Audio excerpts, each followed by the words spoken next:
ಹೀಗಾಗಿ ಇವತ್ತು ದಾವಣಗೆರೆ ಅಂದ ತಕ್ಷಣವೇ ನಮ್ಮೆಲ್ಲರಿಗೆ ಭಾಳಷ್ಟು ಫೇಮಸ್ ಅಂದ್ರಿಗಿನ ಬೆಣ್ಣೆ ದೋಸೆ. ಆ ಬೆಣ್ಣೆ ದೋಸೆ ಒಂದೇ ಕುಟುಂಬಕ್ಕೆ ಸಿಗ್ತಾ ಇದೆ. ಯಾಕಂದರೆ ಮುಂಚೆ ತಾತ ಆದ ನಂತರ ಮಗ ಆದ ನಂತರ ಸೊಸೆ ಆದ ನಂತರ ಇವತ್ತು ಮೊಮ್ಮಗ. ಇದು ಒಬ್ಬರಿಗೆ ಅಂದರೆ ಒಂದೇ ಕುಟುಂಬಕ್ಕೆ ಬೆಣ್ಣೆ ದೋಸೆ ಸಿಗ್ತಾ ಇತ್ತಾಗಲಿ ಮತದಾರರಿಗೆ ಮಾತ್ರ ಬೆಣ್ಣೆನೂ ಸಿಗ್ತಾ ಇಲ್ಲ, ದೋಸೆನೂ ಕೂಡ ಸಿಗ್ತಾ ಇಲ್ಲ. ಹಂಗಾಗಿ ಇವತ್ತು ದಾವಣಗೆರೆಯಲ್ಲಿ ಭಾರತೀಯ ಜನತಾ ಪಾರ್ಟಿ ಒಬ್ಬ ದಲಿತ ನಾಯಕರಿಗೆ ಕೊಟ್ಟಿದೆ. ಇವತ್ತು ಒಬ್ಬ ದಲಿತ ನಾಯಕರನ್ನು ಸೋಲಿಸಬೇಕು ಅನ್ನೋಂಥ ಕಾರಣದಿಂದ ಇಡೀ ಸರ್ಕಾರ ಇವತ್ತು ಠಿಕಾಣೆ ಹೂಡಿ ಇವತ್ತು ದಲಿತ ನಾಯಕರನ್ನು ಇವತ್ತು ಸೋಲಿಸೋಂಥ ಪ್ರಯತ್ನ ಕಾಂಗ್ರೆಸ್ ಮಾಡ್ತಾಯಿದೆ, ಸರ್ಕಾರ ಕೂಡ ಮಾಡ್ತಾಯಿದೆ. ಯಾಕಂದರೆ ಇವತ್ತು ಇತಿಹಾಸವನ್ನು ತೆಗೆದು ನೋಡಿದ್ರೆ ಸಂವಿಧಾನ ಶಿಲ್ಪಿ ಬಾಬಾ ಸಾಹೇಬ್ ಅಂಬೇಡ್ಕರ್ ಅವರು ಅವತ್ತಿನ ಕಾಲದಲ್ಲಿ ನೆಹರು ಅವರು ಸೇರಿಕೊಂಡು ಅವತ್ತು ಕಾಂಗ್ರೆಸ್ಸು ಅವರೆಲ್ಲರೂ ಕೂಡ ಸೇರಿಕೊಂಡು ಅವತ್ತು ಬಾಬಾ ಸಾಹೇಬ್ ಅಂಬೇಡ್ಕರ್ ಅವ್ರನ್ನ ಸೋಲಿಸೋಂಥ ಕೆಲಸ ಕಾಂಗ್ರೆಸ್ ಪಾರ್ಟಿ ಮಾಡುತ್ತೆ. ಇವತ್ತು ಕೂಡ ಈ ಕಾಂಗ್ರೆಸ್ಸಿನ ಸರ್ಕಾರ ಎಲ್ಲ ಸಚಿವರು ಮುಖ್ಯಮಂತ್ರಿಗಳು ಬಂದು ಹಣದ ಬ್ಯಾಗನ್ನು ಹಿಡ್ಕೊಂಡು ಇವತ್ತು ಒಬ್ಬ ದಲಿತ ನಾಯಕರನ್ನ ಸೋಲಿಸೋಂಥ ಕೆಲಸ ಇವತ್ತು ಕಾಂಗ್ರೆಸ್ ಪಾರ್ಟಿ ಮಾಡ್ತಾ ಇದೆ. ಯಾಕೋ ಕಾಂಗ್ರೆಸ್ಸಿಗೆ ಗೊತ್ತಿಲ್ಲ ಆಗಲಿ, ದಲಿತರು ನೋಡಿದ್ರೆ ಭಾಳಷ್ಟು ಅವ್ರಿಗೆ ಭಯ. ಅವ್ರು ಕಂಡ್ರೇ ಅವ್ರಿಗೆ ಎಲ್ಲೋ ಒಂದು ಕಡೆ ತಳಮಳ ಆಗ್ತಾರೆ. ಯಾಕಂದರೆ ಬಾಬಾ ಸಾಹೇಬ್ ಅಂಬೇಡ್ಕರ್ ಅವ್ರನ್ನ ನಾವು ನೋಡಿದಂಥ ಟೈಮಲ್ಲಿ ಬಾಬಾ ಸಾಹೇಬ್ ಅಂಬೇಡ್ಕರ್ ಅವರು ಸಂವಿಧಾನವನ್ನು ಬರೀತಾರೆ. ಸಂವಿಧಾನವನ್ನು ಬರೆದ ನಂತರ ಅವ್ರನ್ನ ಎಂಥ ಪರಿಸ್ಥಿತಿಗಳು ಕೂಡ ರಾಜಕಾರಣದಲ್ಲಿ ಗೆಲ್ಲಬಾರ್ದು ಅನ್ನೋಂಥ ಷಡ್ಯಂತ್ರವನ್ನು ಕಾಂಗ್ರೆಸ್ ಪಾರ್ಟಿ ಮಾಡುತ್ತೆ, ನೆಹರು ಅವರು ಮಾಡ್ತಾರೆ.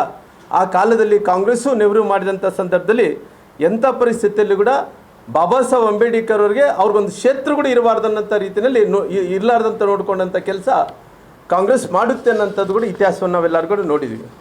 1957ರಲ್ಲಿ ಸಾರ್ವತ್ರಿಕ ಚುನಾವಣೆಯಲ್ಲಿ ಬಾಬಾ ಸಾಹೇಬ್ ಅಂಬೇಡ್ಕರ್ ಅವ್ರನ್ನ 1957ರಲ್ಲಿ ಇವತ್ತು ಕಾಂಗ್ರೆಸ್ ಪಾರ್ಟಿ ಸೋಲಿಸೋಂಥ ಕೆಲಸ ಮಾಡುತ್ತೆ. ಅದರಲ್ಲಿ 1954ರಲ್ಲಿ ಉಪಚುನಾವಣೆ ಬಂದಂಥ ಟೈಮಲ್ಲಿ ಕೂಡ ಬಾಬಾ ಸಾಹೇಬ್ ಅಂಬೇಡ್ಕರ್ನ ಕಾಂಗ್ರೆಸ್ ಸೋಲಿಸೋಂಥ ಕೆಲಸ ಅವತ್ತು ಕಾಂಗ್ರೆಸ್ ಪಾರ್ಟಿ 1957ರಲ್ಲಿ ಮಾಡಿದೆ. 1954ರಲ್ಲಿ ಕೂಡ 2 ಬಾರಿ ಬಾಬಾ ಸಾಹೇಬ್ ಅಂಬೇಡ್ಕರ್ನ ಸೋಲಿಸೋಂಥ ಕೆಲಸ ಮಾಡುತ್ತೆ. ಅವತ್ತು ಅಂಬೇಡ್ಕರ್ ಅವ್ರನ್ನ ಚುನಾವಣೆಯಲ್ಲಿ ಸೋಲಿಸಿದ ನಂತರ ಅವ್ರು ಯಾರು ಸೋಲಿಸಿದ್ದಾರ? ನೆಹರು ಅವರೇ ಅವ್ರ ಆಪ್ತರು ಆದಂಥ ನಮ್ಮ ಬಾಬಾ ಸಾಹೇಬ್ ಅಂಬೇಡ್ಕರ್ ಆಪ್ತರಾದಂಥ ನಾರಾಯಣ್ ಕಜ್ಲೇಕರ್ ಅವ್ರನ್ನ ಎತ್ತಿ ಕಟ್ಟಿ ನೆಹರು ಅವರು ಅವ್ರ ವಿರುದ್ಧವಾಗಿ ನಿಲ್ಲಿಸಿ ಅವತ್ತು ಅವರು ನಾರಾಯಣ್ ಕಜ್ಲೇಕರ್ ಅವರು ವಿರುದ್ಧ ಅಂಬೇಡ್ಕರ್ ಸೋಲಂಥ ಕೆಲಸ ಆಗುತ್ತೆ. ಹಂಗಾಗಿ ಈ ಭ್ರಷ್ಟ ಕಾಂಗ್ರೆಸ್ ಸರ್ಕಾರ ಇತಿಹಾಸವನ್ನು ತೆಗೆದು ನೋಡಿದಂಥ ಟೈಮಲ್ಲಿ ಯಾವತ್ತು ನೋಡಿದ್ರು ಕೂಡ ಅಂಬೇಡ್ಕರ್ ಅವ್ರಿಗೆ ವಿರುದ್ಧ ಮಾಡಿದೆ. ಅದೇ ರೀತಿಯಲ್ಲಿ ದಲಿತರಿಗೆ ವಿರುದ್ಧ ಮಾಡೋಂಥ ಕೆಲಸ ಅವತ್ತಿನಿಂದ ಕೂಡ ಇವತ್ತಿನ ತನಕ ಕೂಡ ಭ್ರಷ್ಟ ಕಾಂಗ್ರೆಸ್ ಸರ್ಕಾರ ಮಾಡ್ಕೊತ ಬಂದಿದೆ. ಇದೊಂದು ಐತಿಹಾಸಿಕ ದಾಖಲೆಗಳಿದ್ದಾವೆ, ಇತಿಹಾಸದಂಥ ದಾಖಲೆಗಳಿದ್ದಾವೆ. ಆ ದಾಖಲೆಯನ್ನು ಸಿದ್ದರಾಮಯ್ಯರು ಯಾವತ್ತೂ ಕೂಡ ಮರಿಬಾರ್ದು ಅನ್ನೋಂಥ ನಾನು ವಿಷಯವನ್ನು ಕೂಡ ಅವ್ರು ಗಮನಕ್ಕೆ ತರುವಂಥ ಕೆಲಸ ಮಾಡ್ತೀನಿ. ಇವತ್ತು ಕೇವಲ ಬಾಬಾ ಸಾಹೇಬ್ ಅಂಬೇಡ್ಕರ್ ಅವ್ರನ್ನೇ ಇವತ್ತು ಏನವರು ನಾರಾಯಣ್ ಕಜ್ಲೇಕರ್ ಅವರು ಏನು ಸೋಲಿಸಿದ ನಂತರ ಅವ್ರಿಗೆ ಕಾಂಗ್ರೆಸ್ ಸರ್ಕಾರ ಪದ್ಮಭೂಷಣ್ ಅವಾರ್ಡನ್ನು ಕೊಡೋಂಥ ಕೆಲಸ ಮಾಡ್ತಾರೆ, ಪದ್ಮಭೂಷಣ್ ಪ್ರಶಸ್ತಿಯನ್ನು ಕೊಡೋಂಥ ಕೆಲಸ ಮಾಡುತ್ತಾರೆ. ಈ ನೀತಿಗೆಟ್ಟ ಲಜ್ಜೆಗೆಟ್ಟ ಕಾಂಗ್ರೆಸ್ ಸರ್ಕಾರ ಅವತ್ತಿನಿಂದ ಇವತ್ತಿನ ತನಕ ಕೂಡ ದಲಿತರು ನೋಡಿದ್ರೆ ಆಗಲ್ಲ, ದಲಿತರಿಂದ ಭಯ, ಬಾಬಾ ಸಾಹೇಬ್ ಅಂಬೇಡ್ಕರಿಂದ ಭಯ, ಬಾಬಾ ಸಾಹೇಬ್ ಅಂಬೇಡ್ಕರ್ನ ರಾಜಕೀಯದಲ್ಲಿ ಎಲ್ಲೋ ಒಂದು ಕಡೆ ಅಂತ್ಯ ಮಾಡಬೇಕು ಅಂತೇಳಿ ಅವತ್ತಿನಿಂದ ಇವತ್ತಿನ ತನಕ ಕೂಡ ಬಾಬಾ ಸಾಹೇಬ್ ಅಂಬೇಡ್ಕರ್ನ ವಿಷಯ ಹಿಡ್ಕೊಂಡು ಇಲ್ಲಿ ತನಕ ಕೂಡ ಅದೇ ರೀತಿಯಲ್ಲಿ ದಲಿತರನ್ನು ತುಳ್ಕೊತ ಬಂದಿದೆ ಅನ್ನೋಂಥ ವಿಚಾರವನ್ನು ಕೂಡ ಇವತ್ತು ಈ ಗಮನವನ್ನು ತರೋಂಥ ಕೆಲಸ ಮಾಡ್ತೀನಿ. ಇವತ್ತು ಶ್ರೀನಿವಾಸ್ ದಾಸ್ಕೇರಪ್ಪನವರು ಕರೆಪ್ಪನವರು ಒಬ್ಬ ಸಾಮಾನ್ಯವಾದಂಥ ವ್ಯಕ್ತಿ, ಒಬ್ಬ ಕೂಲಿ ಕಾರ್ಮಿಕ, ಬಡ ಮಗ, ಒಬ್ಬ ದಲಿತ ನಾಯಕ. ಇವತ್ತು ಕಾಂಗ್ರೆಸ್ ಅವರು ಏನಂದರೆ ಅಂಥ ವ್ಯಕ್ತಿನ ಸೋಲಿಸಬೇಕು ಅಂದೇಳಿ ಒಂದು ಷಡ್ಯಂತ್ರವನ್ನು ಕೂಡ ಮಾಡ್ತಾಯಿದೆ. ಷಡ್ಯಂತ್ರ ಅನ್ನೋದಕ್ಕಿಂತ ಇವತ್ತು ಎಲ್ಲ ರೀತಿಯಲ್ಲೂ ಕೂಡ ಎಲ್ಲ ವಾರ್ಡ್ಗಳಲ್ಲೆಲ್ಲ ಕೂಡ ಮಂತ್ರಿಗಳು ಬಂದು ಕುಂತಾರ. ಮೂಟೆಗಟ್ಟಲೆ ರೊಕ್ಕ ತೊಗೊಂಡು ಬಂದು ಕುಂತಾರ. ಇವತ್ತು ಅವ್ರಿಗೆ ಭಯ ಪ್ರಾರಂಭ ಆಗಿದೆ. ಇವತ್ತು ಬಾಗಲಕೋಟೆಯಲ್ಲಿ ಇವತ್ತು BJP ಚರಂತಿ ಮಟ್ಟ ಗೆಲ್ಲಿತಾ ಇದ್ದಾರೆ. ಇಲ್ಲಿ ಕೂಡ ಸಮೀಕ್ಷೆಯಲ್ಲಿ ಇವತ್ತು ನಮ್ಮ ಸೀನಪ್ಪ ದಾಸ್ಕೆರೆ ಕರೆಯಪ್ಪನವ್ರು ಗೆಲ್ಲಿತಾ ಇದ್ದಾರೆ ಅನ್ನೋಂಥದ್ದು ಕಾರಣದಿಂದ ಇವತ್ತು ಕಾಂಗ್ರೆಸ್ ನಾಯಕರು ಎಲ್ಲರೂ ಕೂಡ ಸೇರಿಕೊಂಡು ಇವತ್ತು ಎಂಥ ಪರಿಸ್ಥಿತಿಯಲ್ಲಿ ಕೂಡ ಗೆಲ್ಲಬಾರ್ದು, ಒಬ್ಬ ಬಡವ ಶ್ರಮಿಕ ಗೆಲ್ಲಿಬಾರ್ದು. ಭಾರತೀಯ ಜನತಾ ಪಾರ್ಟಿ ಇವತ್ತು ಅಹಿಂದ ನಾಯಕನಿಗೆ, ಒಬ್ಬ ದಲಿತ ನಾಯಕನಿಗೆ, ಹಿಂದುಳಿದಂಥ ಜಾತಿಗಳಿಗೆ ಕೊಟ್ಟಿದೆ ಒಂದೇ ಒಂದು ಕಾರಣಕ್ಕೋಸ್ಕರವಾಗಿ ಶ್ರೀಮಂತರು ಗೆಲ್ಲಬೇಕನ್ನಂಥ ಕಾರಣದಿಂದ ಇವತ್ತು ಕಾಂಗ್ರೆಸ್ ಪಾರ್ಟಿ ಮಾಡ್ತಾ ಇದೆ. ಹಂಗಾಗಿ ಇವತ್ತು ದಾವಣಗೆರೆಯಲ್ಲಿ ಇವತ್ತು ಎಲ್ಲ ರೀತಿಯಲ್ಲಿ ಕೂಡ ಈ ತುಂಬ ವಾತಾವರಣ ಅಂತೂ ಭಾಳಷ್ಟು ಹೆಂಗೆ ಇದೆ ಅಂತ ಹೇಳಿದ್ರಿಗನ ಎಂಥ ಪರಿಸ್ಥಿತಿಗಳು ಭಾರತೀಯ ಜನತಾ ಪಾರ್ಟಿ ಅಭ್ಯರ್ಥಿ ಅಂತ ಶ್ರೀನಿವಾಸ್ ದಾಸ್ಕೆರೆಪ್ಪರನ್ನ ಅವರು ಗೆಲ್ಲಿಸಬೇಕು ಅನ್ನೋ ಕಾರಣದಿಂದ ಸಾಕಷ್ಟು ಎಲ್ಲರೂ ಕೂಡ ಇವತ್ತು ಪ್ರಯತ್ನವನ್ನು ಕೂಡ ಮಾಡ್ತಾ ಇದ್ದಾರೆ.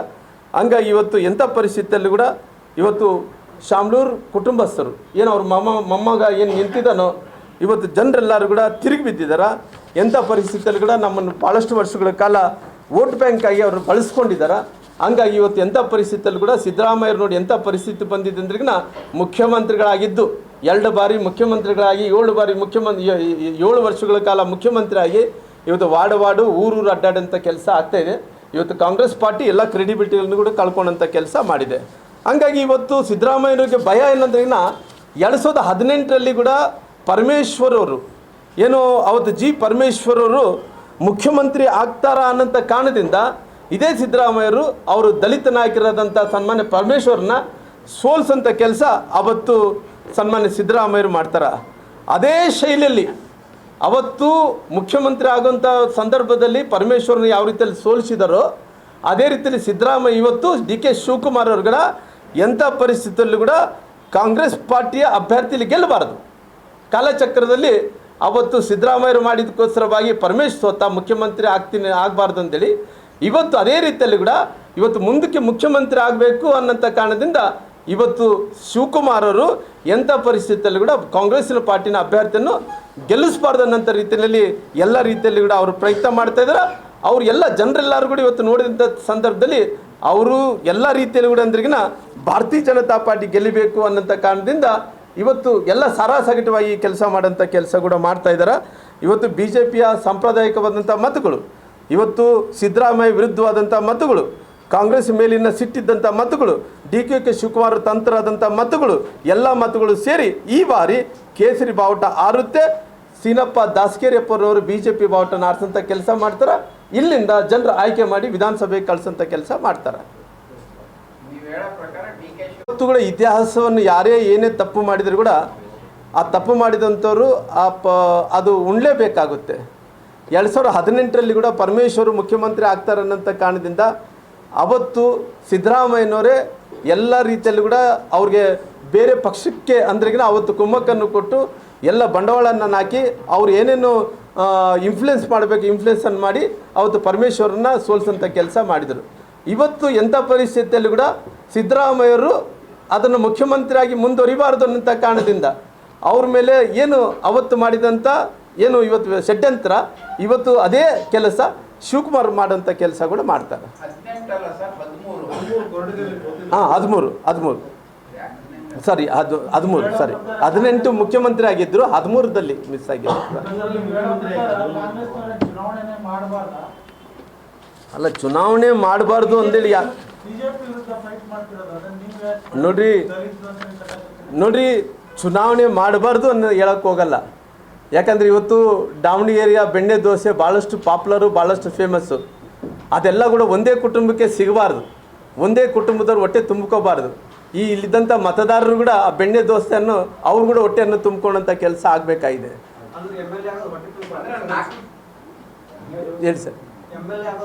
ಅಲ್ಲ, ನಮ್ದೇನಂದರೆ ಒಂದೇ ಕುಟುಂಬಕ್ಕೆ ಎಲ್ಲವನ್ನು ಕೂಡ ಅವರೇ ಮಂತ್ರಿಗಳು, ಅವರೇ ಸಂಸದರು, ಅವರೇ MLAಗಳು ಎಲ್ಲ ಅವರೇ ಕುಟುಂಬಕ್ಕೆ ಇರಬೇಕಾ? ಬೇರೆ ಯಾರಿಗೆ ಅವಕಾಶ ಇಲ್ಲ? ಅಲ್ಲ, ಯಡಿಯೂರಪ್ಪ ಅವ್ರದ್ದು ನೋಡ್ರಿ, ಅದು ಬೇರೆ ಥರ. ಯಡಿಯೂರಪ್ಪ ಅವ್ರದ್ದು ಅವತ್ತು ಅವರು ಪಾರ್ಟಿ ಕಟ್ಟಿದಂಥವ್ರು, ಆ ಪಾರ್ಟಿಯನ್ನು ಬೆಳೆಸಿದಂಥವ್ರು. ನಂತರ ದಿನಗಳಲ್ಲಿ ಅವ್ರಿಗೆ ಇವತ್ತು ರಾಜ್ಯಾಧ್ಯಕ್ಷರು ಕೊಟ್ಟಿದ್ದಂಥ ವಿಚಾರವನ್ನು ನೋಡಿದಂಥ ಟೈಮಲ್ಲಿ ಅವರು ಶಾಸಕರಾದ ನಂತರ ಶಿಕಾರಿಪುರದಲ್ಲಿ ಅವ್ರ ಸ್ಥಾನವನ್ನು ಬಿಟ್ಟುಕೊಟ್ಟು ಆ ಸ್ಥಾನವನ್ನು ಬಿಟ್ಟು ಅವರು ಅಲ್ಲಿಂದ ಸ್ಥಳ ಬ್ಯಾಡ ನನ್ನ ರಾಜಕಾರಣ ಅಂದಂಥ ಟೈಮಲ್ಲಿ ಪುನಃ ಅವ್ರಿಗೆ ಅಲ್ಲಿ ಶಾಸಕರಾಗಿ ಮಾಡಿ ಪುನಃ ಅಧ್ಯಕ್ಷರು ಕೊಡೋಂಥ ಕೆಲಸ ಆಗಿದೆ. ಹರಪಳ್ಳಿಯಿಂದ ಕರುಣಾಕರ್ ರೆಡ್ಡಿ ಸೋತಾಗಿದ್ದಾರೆ. ಸೋಮಶೇಖರ್ ರೆಡ್ಡಿಯವರು ಬಳ್ಳಾರಿ ನಗರದಿಂದ ಸೋತೋಗಿದ್ದಾರೆ.